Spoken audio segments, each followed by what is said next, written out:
केंद्रीय मंत्री किरण रिजिजू के अनेकों कार्यक्रमों का आयोजन भारतीय जनता पार्टी हिमाचल प्रदेश द्वारा होटल पीटरहॉफ में किया गया।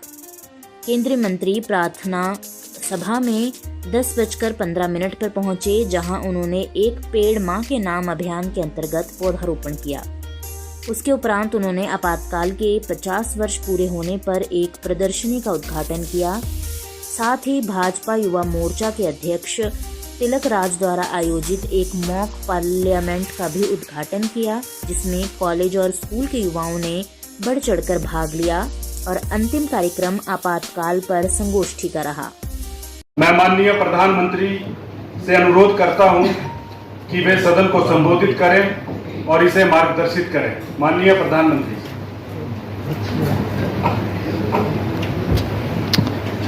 नहीं जाना जाता है। हाँ, आज से 50 साल पूर्व किसी दिन एक युवा और आशावान देश की प्रगति पर अभूतपूर्व रूप से आपातकाल थोपे जाने से उसके भविष्य पर अंधकार छा गया था। प्रधानमंत्री के रूप में मैं इस पद की गरिमा और जिम्मेदारी को भली भांति समझती हूँ। हमें सौंपी गई शक्ति का उपयोग हमेशा जनता की सेवा और हमारे लोकतांत्रिक मूल्यों की रक्षा के लिए होना चाहिए। फिर भी इतिहास ने दिखाया है कि सर्वोच्च पदों का भी दुरुपयोग हो सकता है, जिससे हमारे लोकतंत्र की नींव हिल सकती है। जिन्हें उस समय चुप करा दिया गया, उनकी स्वतंत्रता छीन ली गई और उस लोकतांत्रिक भावना के सम्मान में जिसे 1975 के कुख्यात आपातकाल के दौरान कठिन परीक्षा से गुजरना पड़ा। लगता है कि उनकी सोच आज भी नहीं बदली है। मैं देख रही हूँ कि उनका रवैया अभी भी नहीं बदला है। वे अब भी सोचते हैं कि देश उस एक विशेषाधिकार प्राप्त राजवंश की निजी जागीर है। मैं यहाँ प्रधानमंत्री जी के इस बयान का जवाब देने के लिए खड़ा हुआ हूँ। मैं इसे क्या कहूँ, इतिहास का चुनिंदा समर या आश्चर्यजनक। यह आश्चर्यजनक है कि कैसे कुछ लोग केवल वही याद रखना चुनते हैं जो उनके लिए उपयुक्त है। कुछ सत्य को चुनते हैं और उस संदर्भ को अनदेखा करते हैं जिसमें निर्णय लिए गए थे। सबसे पहले आइए आपातकाल। धन्यवाद। भाषण 1 सत्तारूढ़ दल।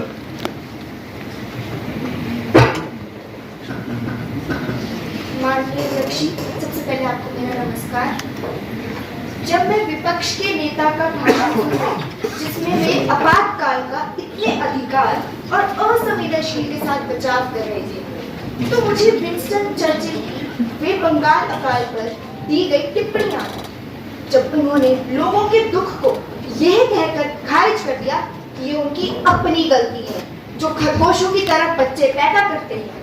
दोनों ही मामलों में जनता पर दोष डालने की कह कर क्षमा करें, यह कहने के अहंकार और मानव गरिमा के प्रति गहरी उपेक्षा ये दावा करना कि बार बार चुनावी जीत से संवैधानिक अधिकारों को कुचलने को उचित ठहराती है, लोकतंत्र के मूल तत्व की अनदेखी करना है। 1975 में माननीय न्यायालय का आदेश स्पष्ट था, कोई भी जनादेश और प्रभावी रूप से इंदिरा गांधी को पद से हटाना, चाहे वे कितना भी बड़ा क्यों ना हो, किसी भी नेता को वह करने का अधिकार नहीं देता जो इंदिरा गांधी ने आपातकाल के दौरान किया था। उनके विपरीत जिन्होंने अतीत में असहमति की आवाजों को दबाने का रास्ता चुना। अध्यक्ष जी, आइए हम 1971 के आम चुनाव को याद करें, जब श्रीमती गांधी और कांग्रेस को एक उल्लेखनीय जनादेश प्राप्त हुआ था। 352 सीटें, जितना निस्संदेह एक सराहनीय उपलब्धि थी। लेकिन क्या वह वाकई एक ईमानदार जीत थी? इसका उत्तर है नहीं। और ये मैं नहीं कह रही, बल्कि ये तो माननीय इलाहाबाद उच्च न्यायालय का ऐतिहासिक राजनारायण केस में दिया गया निर्णय था, जिसमें श्रीमती गांधी को चुनावी भ्रष्टाचार और अनियमितताओं का दोषी पाया गया। राजपत्रित अधिकारों को जो उस भाषण 2 सत्तारूढ़ दल।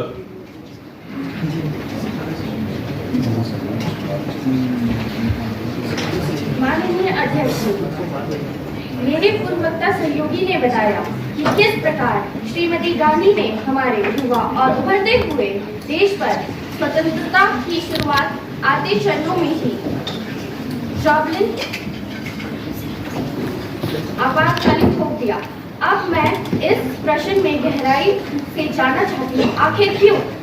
अध्यक्ष जी, भारत की स्वतंत्रता कोई उपहार नहीं थी। जैसा कि नेता विपक्षी ने अपने भाषण में घमंड पूर्वक कहा, यह स्वतंत्रता उपहार में नहीं मिली, बल्कि इसे उपहार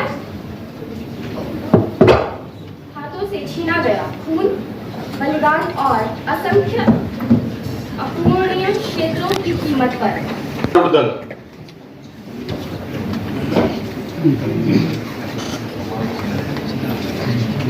माननीय अध्यक्ष महोदय,